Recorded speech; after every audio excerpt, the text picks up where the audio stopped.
Good morning to everyone.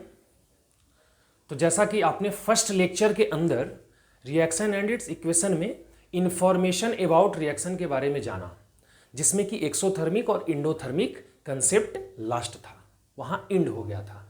तो आज जो सेकेंड लेक्चर है इसके अंदर आप सीखेंगे कैटलिस्ट के बारे में कि कैटलिस्ट क्या है। तो जब आप केमिस्ट्री पढ़ते होंगे तो बहुत सारे ऐसे रिएक्शन मिलते होंगे जब रिएक्टेंट लिखा हुआ है और प्रोडक्ट लिखा हुआ है। रिएक्टेंट और प्रोडक्ट के बीच में आपने एक एरो देखा होगा इस तरीके से।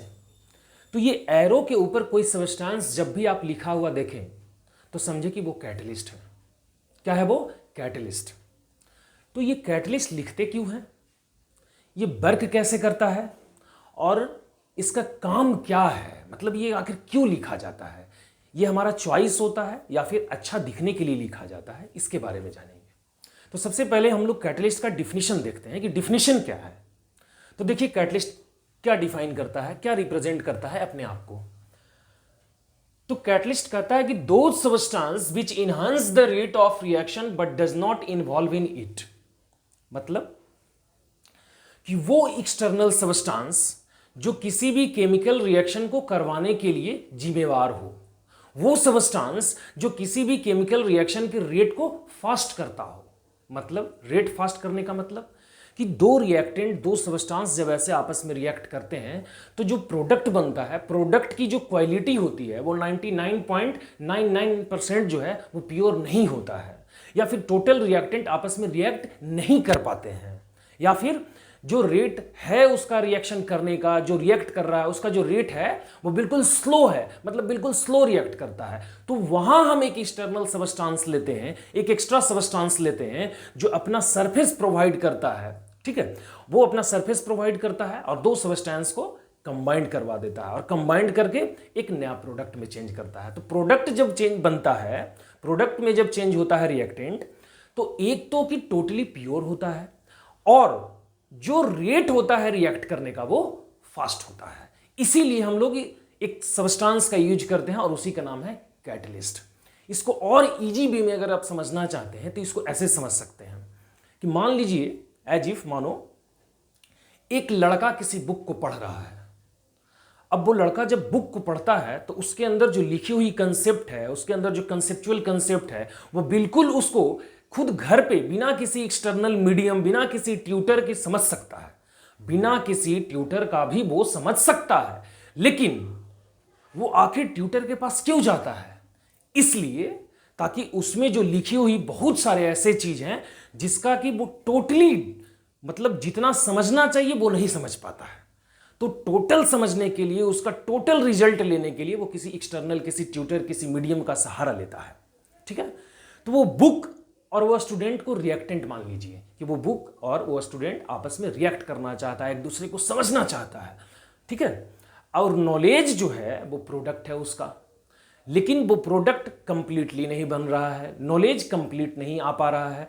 तो ऐसी स्थिति में जब वो एक्सटर्नल, वो मीडियम, वो ट्यूटर, वो यूट्यूब, किसी भी चीज के पास जाता है तो वो यूट्यूब, वो ट्यूटर उसके लाइफ में एज ए कैटलिस्ट काम करता है। वो कैटलिस्ट है। जैसे टीचर को एग्जाम नहीं देना है, टीचर को एग्जाम नहीं देना है, एग्जाम देना है स्टूडेंट को, लेकिन टीचर फिर भी उस स्टूडेंट को पढ़ा रहा है, उसको पढ़ा रहा है। तो टीचर हो गया कैटलिस्ट। वो पार्ट नहीं लेगा एग्जाम में, वो पार्टिसिपेट नहीं करेगा, वो इन्वॉल्व नहीं होगा, ठीक है। लेकिन स्टूडेंट को नॉलेज चाहिए तो वो बुक के साथ रिएक्ट कर रहा है। तो किसी भी स्टूडेंट के लाइफ में एक टीचर जो है वो एज ए कैटलिस्ट के वर्क करता है। जैसे आप यहां एक एग्जांपल से देखिए, NH3 ammonia gas oxygen gas के प्रेजेंस में ऑक्सीजन के साथ रिएक्ट कर रहा है प्लेटिनम के प्रेजेंस में। प्लेटिनम के प्रेजेंस में ऑक्सीजन और अमोनिया गैस रिएक्ट कर रहा है। तो यहां क्या बना रहा है? नाइट्रिक ऑक्साइड और वाटर, नाइट्रिक ऑक्साइड और वाटर।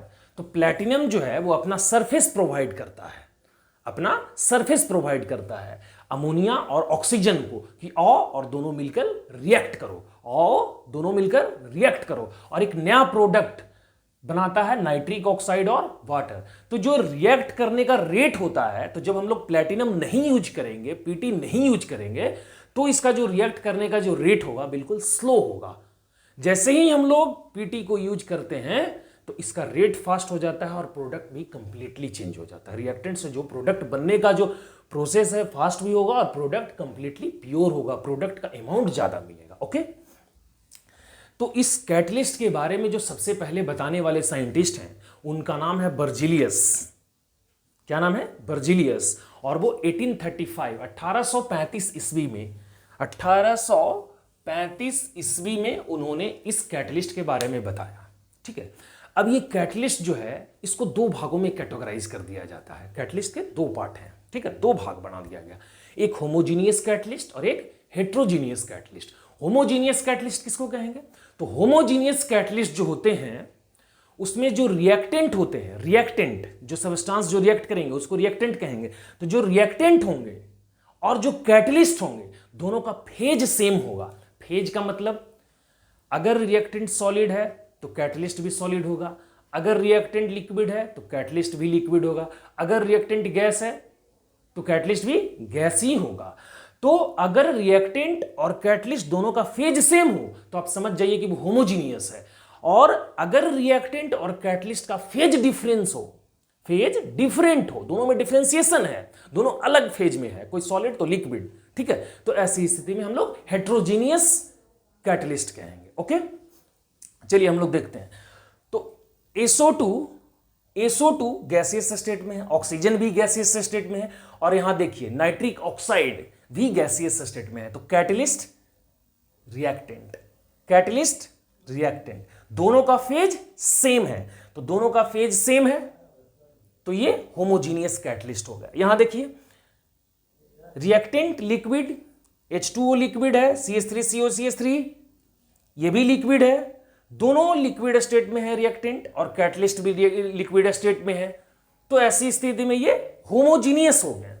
ठीक है, हमको प्रोडक्ट से कोई मतलब नहीं है, प्रोडक्ट यहां मैटर नहीं आएगा, प्रोडक्ट का कोई मतलब नहीं है, वो किसी भी स्टेट में हो सकते हैं। ऐसा भी हो सकता है कि रिएक्टेंट, कैटलिस्ट और प्रोडक्ट तीनों सेम फेज में हो, जैसे कि पहला एग्जांपल देख सकते हैं, ये भी गैस, ये भी गैस, ये भी गैस और ये भी गैस, तो ये हो सकता है। ठीक है, तीनों सेम फेज में हो, लेकिन हमको मतलब केवल कैटलिस्ट और रिएक्टेंट से रहेगा। ओके, जैसा कि आप यहां देखिए, यहां तो लिक्विड है, ये भी लिक्विड है, लेकिन यहां बनने वाला एक्वस है। तो प्रोडक्ट का फेज डिफरेंस हो सकता है, डिफरेंट हो सकता है, लेकिन हमको मतलब कैटलिस्ट और रिएक्टेंट से है। हेट्रोजीनियस में आप देख सकते हैं, हेट्रोजीनियस में N2 गैस, 3H2 गैस। ठीक है, तो जो रिएक्टेंट है वो गैसियस स्टेट में है, लेकिन कैटलिस्ट सॉलिड स्टेट में है। तो ऐसी स्थिति में ये हेट्रोजीनियस कैटलिस्ट हो जाएंगे। ठीक है, नेक्स्ट CH2CH2, CH2CH2 ये गैस, हाइड्रोजन भी गैस, और निकेल जो है वो सॉलिड स्टेट में है। तो यहां जो कैटलिस्ट है वो सॉलिड स्टेट में है और रिएक्टेंट गैसियस स्टेट में है। तो रिएक्टेंट और कैटलिस्ट का फेज डिफरेंट है, कोई सॉलिड तो गैस, तो ऐसी स्थिति में हेट्रोजीनियस कैटलिस्ट हो जाएगा। ओके, कैटलिस्ट के बारे में और भी बहुत सारे कंसेप्ट हैं, जैसे प्रोमोटर होता है, पॉइजनस होता है। तो प्रोमोटर जो होते हैं, तो एक तो रिएक्टेंट जब रिएक्ट कर रहा है, रिएक्टेंट जब रिएक्ट कर रहा है तो उसके रेट को बढ़ाने के लिए हम लोग कैटलिस्ट का यूज करते हैं। और जब कैटलिस्ट अगर प्रॉपर वे में वर्क नहीं करता हो तो उसके रेट को भी बढ़ाने के लिए हम लोग जो सब्सटेंस यूज करते हैं उसका नाम होता है प्रोमोटर, उसका नाम प्रोमोटर है। ठीक है, और इसके बारे में लार्ज स्केल में आप 11th-12th में पढ़ेंगे और इसके ऊपर हम एक स्पेशल वीडियो भी बनाएंगे। तो फिलहाल आप 10th लेवल तक ये समझें कि होमोजीनियस और हेट्रोजीनियस दो टाइप का कैटलिस्ट होता है। ओके, तो आप इसका स्क्रीनशॉट ले लें। चलिए, नेक्स्ट जो कंसेप्ट है वो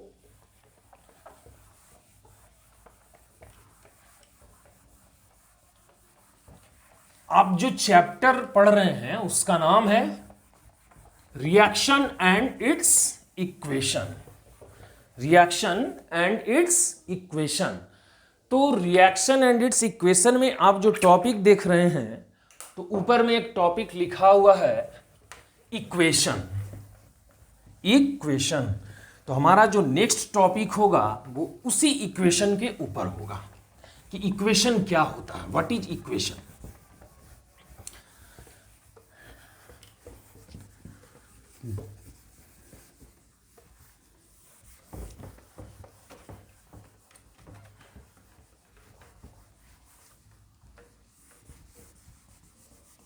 व्हाट इज इक्वेशन। तो चलिए हम लोग समझते हैं इक्वेशन के बारे में।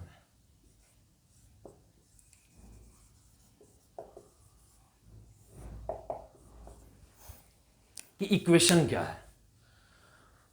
तो जैसे आप कोई केमिकल रिएक्शन देख रहे हैं, कोई भी केमिकल रिएक्शन, उसमें अगर ये कहा गया हो when hydrochloric acid is react with zinc metal then form zinc chloride as well as evolve hydrogen gas. तो ये एक स्टेटमेंट है आपके सामने, एक स्टेटमेंट है कि जिंक जो है वो हाइड्रोक्लोरिक एसिड के साथ रिएक्ट कर रहा है। ठीक है, तो क्या कर रहा है, जिंक रिएक्ट कर रहा है किसके साथ, हाइड्रोक्लोरिक एसिड के साथ। तो हम लिख दिए जिंक प्लस हाइड्रोक्लोरिक एसिड। तो क्या बना रहा है, जिंक क्लोराइड प्लस हाइड्रोजन। क्या बना रहा है, हाइड्रोजन। तो ये एक स्टेटमेंट हमने लिख दिया। तो केमिस्ट्री के अंदर आप कभी भी ऐसा नहीं देखे होंगे कि कहीं ऐसा लिखा हुआ है कि पोटेशियम सल्फेट, तो पूरा स्पेलिंग उसका लिखा हुआ है पोटेशियम सल्फेट।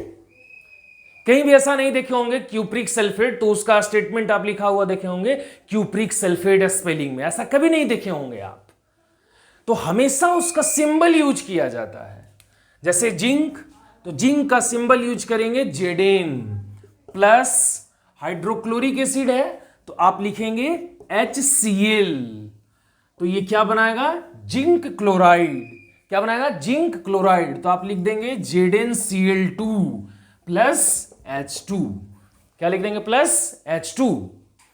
तो कहीं भी अगर किसी भी रिएक्शन के अंदर जो दिया गया सब्सटेंस है, अगर उसको आप सिंबॉलिक रिप्रेजेंट करते हैं तो उसी को हम लोग इक्वेशन कहते हैं। तो इसीलिए हम लोग इसको डिफाइन करते हैं कि it is a symbolic representation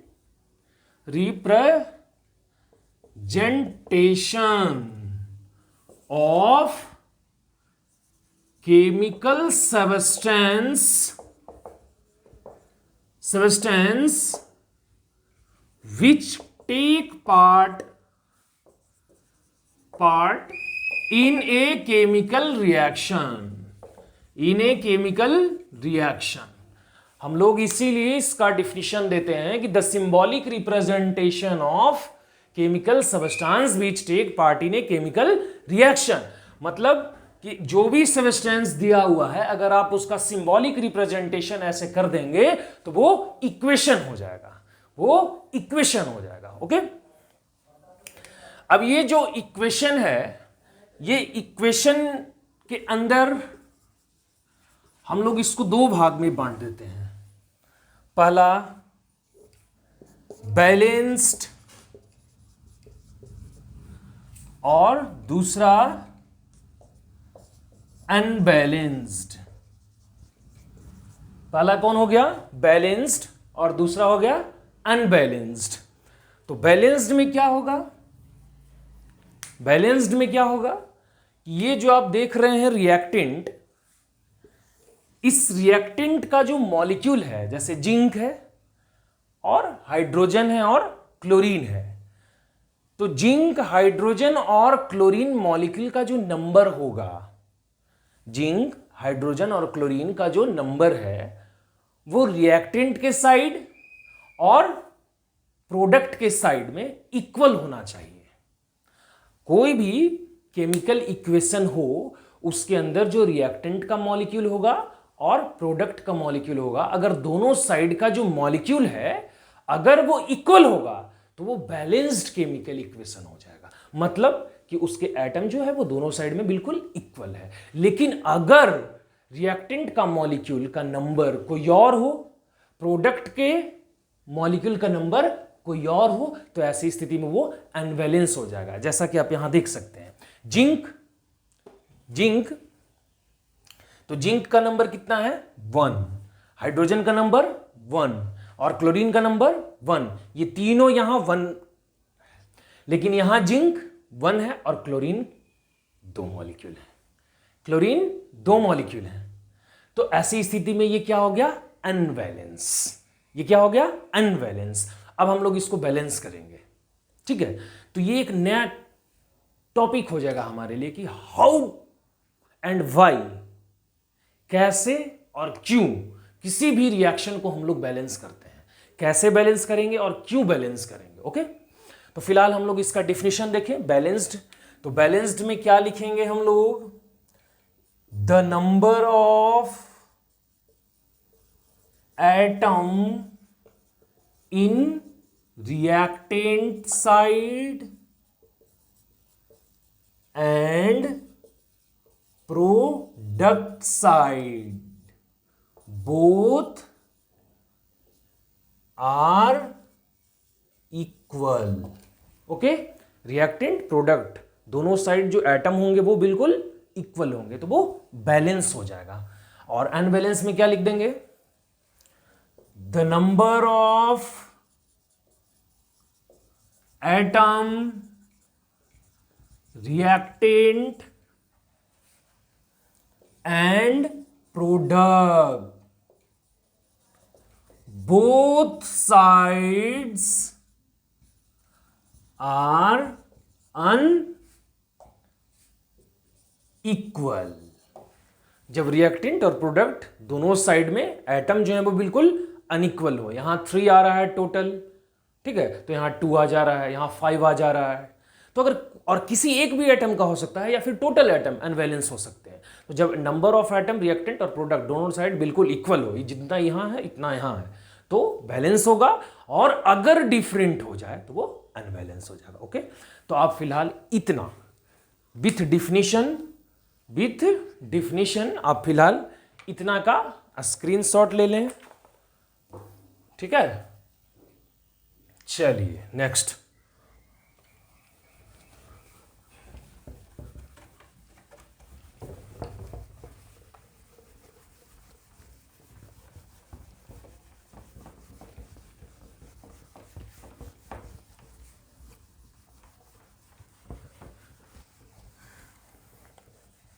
तो अब हम लोग आ जाते हैं बैलेंस्ड केमिकल इक्वेशन के ऊपर।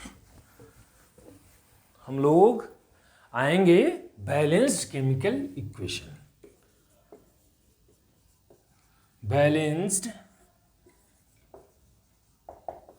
केमिकल इक्वेशन मतलब दोनों साइड एटम इक्वल होना चाहिए। तो कोई एक रिएक्शन ले लेते हैं, इसमें यह भी सीखेंगे कि कैसे करेंगे और ये लास्ट में बताएंगे कि क्यों करेंगे। तो फिलहाल ये समझें कि बैलेंस्ड होता क्या है और कैसे करेंगे।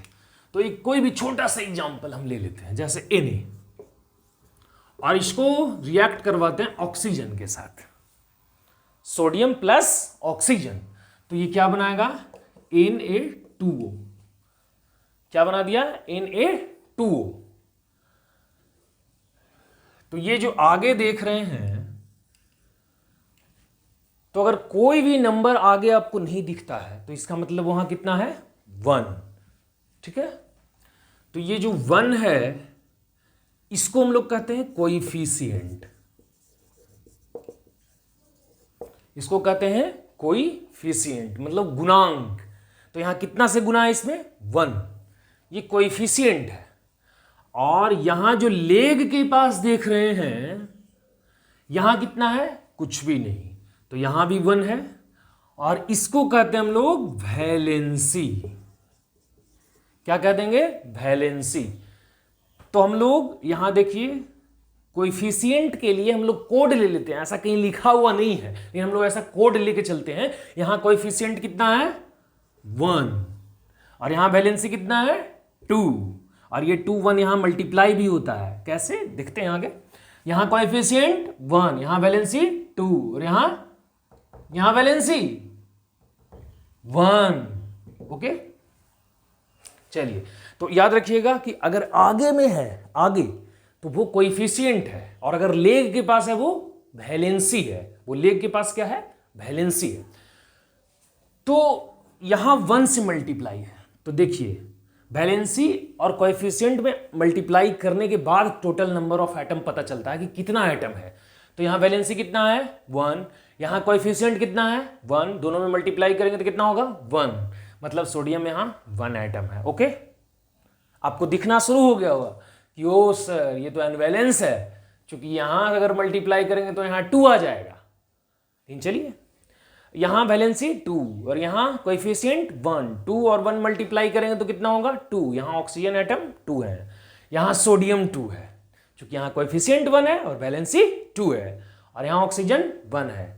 और ये चूंकि इसके साथ में है, इनटू में है, तो इसका भी कोएफिशिएंट वही होगा जो सोडियम का है। तो 1 से यहां मल्टीप्लाई करोगे तो ऑक्सीजन 1, मतलब ऑक्सीजन यहां 2 है और यहां 1 है, तो यहां सोडियम 1 है तो यहां 2 है। तो ये कैसा रिएक्शन हुआ? बैलेंस या अनबैलेंस?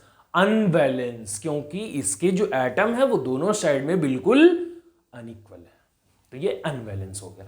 अब हम लोग इसको बैलेंस करेंगे, तो हाउ टू बैलेंस? पहले तो ये चेक कर लिए कि कैसे बैलेंस है या अनबैलेंस, तो अनबैलेंस पता चला। अब हम लोग बैलेंस कैसे करेंगे? तो चलिए इसको लिखते हैं नीचे। तो सोडियम प्लस O2 तो बनेगा सोडियम ऑक्साइड Na2। तो सबसे पहले जो है हम लोग राइट साइड से ही बैलेंस करना स्टार्ट करेंगे, क्योंकि अगर प्रोडक्ट बैलेंस हो जाएगा तो रिएक्टेंट खुद ब खुद बैलेंस हो जाता है। आपको कोएफिशिएंट के अंदर चेंजिंग लाएंगे तो खुद बैलेंस हो जाएगा। और एक बात और ध्यान रखेंगे कि जो वैलेंसी होता है, वैलेंसी ये नॉन वेरिएबल होता है। नॉन वेरिएबल होता है। नॉन वेरिएबल का मतलब वैलेंसी चेंज नहीं कर सकते हैं आप, वैलेंसी कभी चेंज नहीं होगा। लेकिन कोएफिशिएंट अगर 1 है तो वहां 1 हटा के 2 मल्टीप्लाई कर सकते हैं, 2 हटाकर 3 मल्टीप्लाई कर सकते हैं, 3 हटाकर 4 मल्टीप्लाई कर सकते हैं। मतलब कि वैलेंसी जो है वो हमेशा फिक्स होगा, उसको चेंज नहीं कर सकते हैं। लेकिन जो कोएफिशिएंट होगा आप उसको चेंज कर सकते हैं। तो चलिए, तो कोएफिशिएंट है तो हम लोग यहां लिख देते हैं ये वेरिएबल होता है ना, वेरिएबल। अब यहां देखिए सोडियम 2 है और यहां ऑक्सीजन 1 है, तो ऑक्सीजन को 2 करना है, तो यहां 2 लिख सकते हैं? नहीं, यहां 2 नहीं लिखेंगे। क्यों नहीं लिखेंगे? क्योंकि ये यहां कौन लिखाता है? वैलेंसी, और वैलेंसी क्या होता है? नॉन वेरिएबल, मतलब यहां आप कोई परिवर्तन नहीं ला सकते हैं। तो एक काम करते हैं, इसके कोएफिशिएंट में चेंजिंग ले आते हैं, इसके कोएफिशिएंट में चेंजिंग ले आते हैं, तो कोएफिशिएंट इसका यहां मिलेगा। तो हम लोग यहां 2 से मल्टीप्लाई कर देंगे, तो 2 से मल्टीप्लाई करेंगे तो ऑक्सीजन तो 2 हो गया, लेकिन सोडियम कितना हो गया? तो बताया था कि टोटल एटम चेक करना हो तो कैसे करेंगे? वैलेंसी और कोएफिशिएंट को मल्टीप्लाई कर देंगे, तो 2 और 2 कितना हो जाएगा? 2 2 जा 4, तो 4 सोडियम। तो हम लोग यहां तो चेंजिंग नहीं ला सकते हैं, लेकिन यहां तो ला सकते हैं, तो यहां लिख देंगे 4, तो 4 सोडियम एटम यहां, 2 ऑक्सीजन एटम यहां, 2 2 जा 4 सोडियम यहां, और ऑक्सीजन यहां से 2। ओके, तो इस तरीके से हम लोग बैलेंस कर ले। चलो थोड़ा सा बड़ा ले लेते हैं, पहला। दूसरा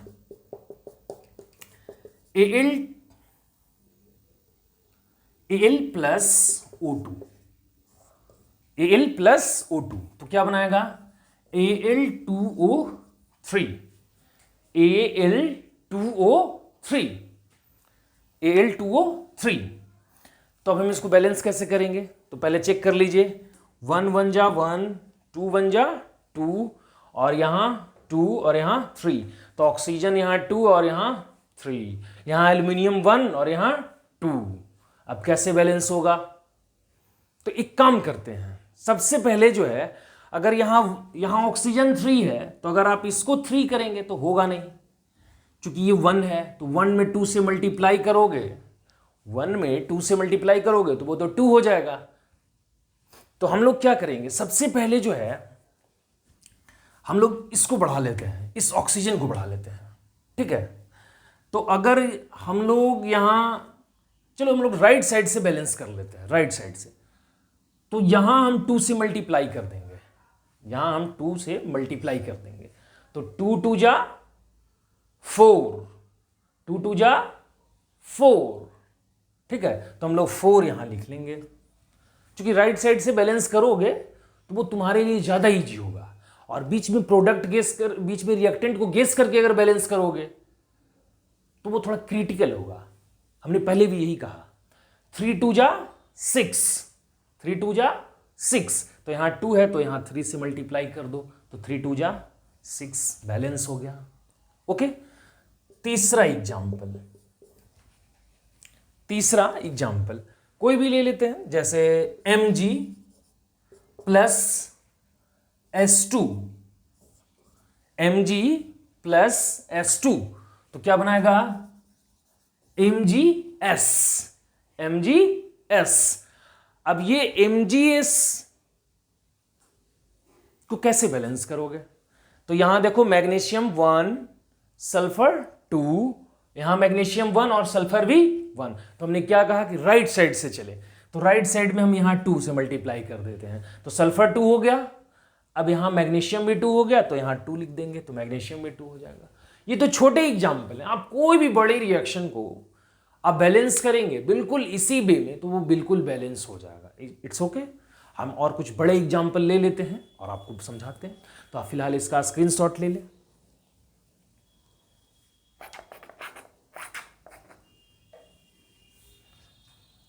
चलिए,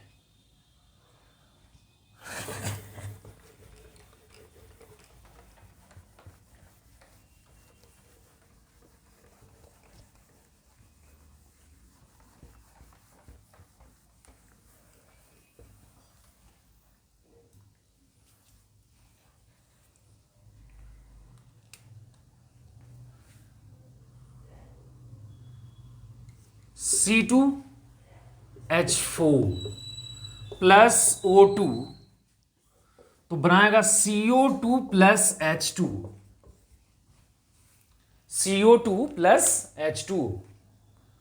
अब ये कैसे बैलेंस करेंगे आप भी सोचिए, तो सोचिए और हम बैलेंस करेंगे, उसको मिलाइएगा। तो कैसे बैलेंस करेंगे, तो देखेंगे यहां कार्बन कितना है 2, यहां ऑक्सीजन कितना है 2, यहां कार्बन 1, ऑक्सीजन 2, हाइड्रोजन 2 और यहां हाइड्रोजन 4, अनबैलेंस, ऑक्सीजन यहां 2 तो ऑक्सीजन यहां 3, तो ये बिल्कुल अनबैलेंस है। अब इसको बैलेंस करना है तो हम बताए थे राइट साइड से चलने का कोशिश करना, जो कि काफी इजी है। तो राइट साइड से हम लोग चले तो सबसे पहले हम लोग कहां, हाइड्रोजन 4 है तो हाइड्रोजन 4 कर लेते हैं, तो कितना हो गया 2 2 जा 4, तो यहां 2 और यहां भी 2, तो 2 2 जा कितना हो गया, यहां 2 से ये मल्टीप्लाई होगा ना, तो 2 से मल्टीप्लाई हो गया तो यहां ऑक्सीजन 2 और यहां ऑक्सीजन 2, तो कितना हो गया 4, और यहां कार्बन है 1 और यहां कार्बन है 2, तो यहां भी करना होगा 2 से मल्टीप्लाई, आपको यहां भी मल्टीप्लाई करना होगा 2 से, तो यहां हो गया 2 2 जा 4 और 2 6, कार्बन 2 तो यहां देखिए कार्बन 2 बैलेंस हो गया, हाइड्रोजन 4 तो 2 2 जा 4, लेकिन यहां है 2, ठीक है, यहां है 2, तो हम लोग क्या करेंगे, अब यहां 2 2 जा 4 और 2 6, तो यहां 3 से मल्टीप्लाई कर देंगे, तो 3 2 जा 6, बैलेंस हो गया। चलिए 4 नंबर, 5 नंबर एक एग्जांपल और ले लेते हैं, CuSO4 प्लस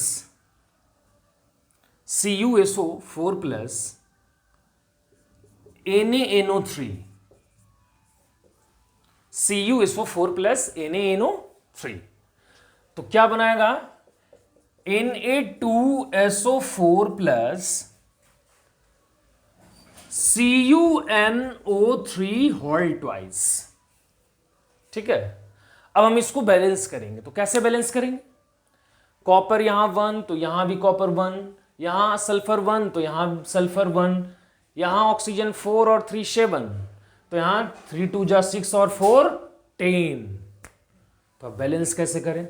तो हम बताए थे कि हम लोग राइट साइड से ही चलेंगे, कि सबसे पहले हम लोग राइट साइड को ही बैलेंस कर लें।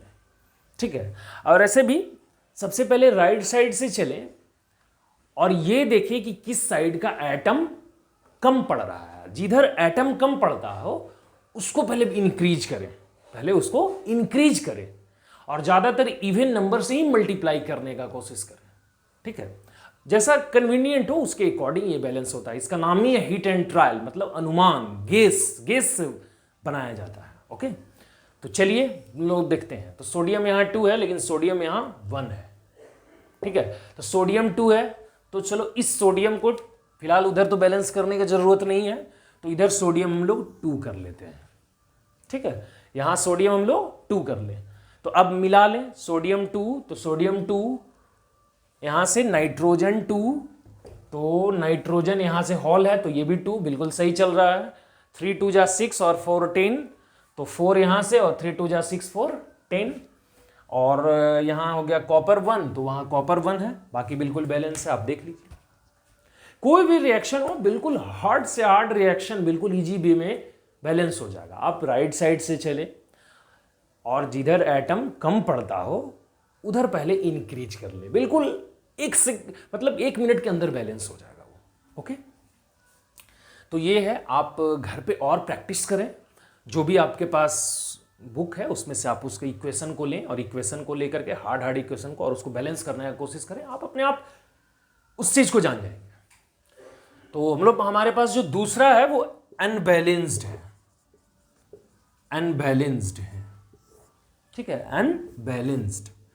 तो अनबैलेंस्ड में तो आप डिफिनीशन जानते ही हैं कि रिएक्टेंट प्रोडक्ट एटम अनइक्वल होना चाहिए। तो कोई भी ले लीजिए एक ऐसा जिसमें अनबैलेंस हो रहा हो, तो हम कोई ले लेते हैं, जैसे पोटेशियम प्लस सल्फर को ले लेते हैं, K + S2, तो K2S बना देगा, ये अनबैलेंस है एग्जाम्पल। ठीक है ना, ये अनबैलेंस है एग्जाम्पल, और इसमें ज़्यादा कुछ नहीं है। जो भी एग्जाम्पल है वो यही है कि मतलब अनबैलेंस, अगर एटम मॉलिक्यूल अगर जो है जो रिएक्टेंट और प्रोडक्ट साइड में अगर अनइक्वल होंगे तो वो अनबैलेंस हो जाएंगे। ठीक है ना, मेन बैलेंस में होता है। और बैलेंस क्यों कैसे करते हैं वो तो पता चलेगा आपको, लेकिन क्यों करते हैं? तो बैलेंस इसलिए किया जाता है क्योंकि आप पढ़े होंगे 9th क्लास में atom molecule and ion chapter के अंदर एक लॉ है जिसका नाम है लेवोजियर। लेवोजियर साहब एक कंसेप्ट दिए थे, वो उसमें था law conservation of mass, law conservation of mass. तो लेवोजियर साहब जो लॉ कंजर्वेशन ऑफ मास दिए थे उसमें उन्होंने कहा था कि mass of reactant and mass of product both sides are always remains constant. मतलब कि रिएक्टेंट और प्रोडक्ट का जो मास होता है वो हमेशा कांस्टेंट होता है। तो इसीलिए हम लोग किसी भी रिएक्शन को बैलेंस करते हैं ताकि उसका मास जो है वो हमेशा दोनों साइड इक्वल रहे। क्योंकि अगर नंबर एटम के जो होंगे वो अनइक्वल होंगे तो उसका मास भी अनइक्वल हो जाएगा। तो इसका शॉर्ट आंसर दिया जाता है कि all reaction are balanced because due to follow the law conservation of mass. तो हम ये नोट पॉइंट में लिख लेंगे कि all reaction are always in balanced due to follow the law conservation of mass। Okay, तो आप सबसे पहले इसका स्क्रीनशॉट ले लेंगे। चलिए, तो आज आपने 2 चीज सीखा, एक तो कैटलिस्ट और दूसरा इक्वेशन। इक्वेशन के अंदर बैलेंस और अनबैलेंस। तो आप पहले इतने कंसेप्ट को मेमोराइज करें, स्ट्रांगली रिवीजन में रहें आप, और वेट करें हमारा 3rd लेक्चर का जिसमें हम लोग सीखेंगे टाइप्स ऑफ रिएक्शन कि कितने हैं। और ये बहुत जबरदस्त टॉपिक है, बहुत इंटरेस्टिंग टॉपिक है। तो वेट करें आप हमारा नेक्स्ट वीडियो का। धन्यवाद।